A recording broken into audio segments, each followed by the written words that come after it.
This is the look I'm going to be creating today. All product details are in the caption.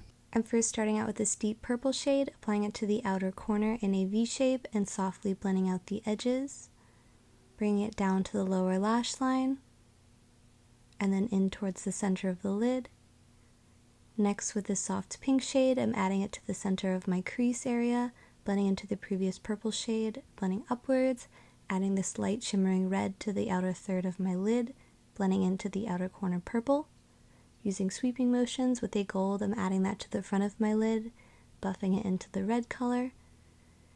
With a white, I'm adding that to the inner corner and brow bone, just feathering it out.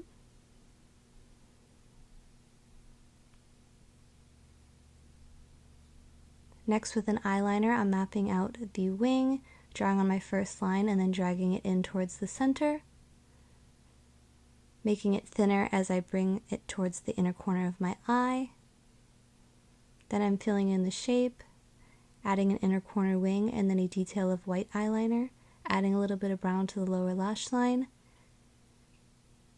mascara and lashes, and that completes the look. Thank you for watching. I hope you enjoyed the look and I hope to see you in the next video. Bye!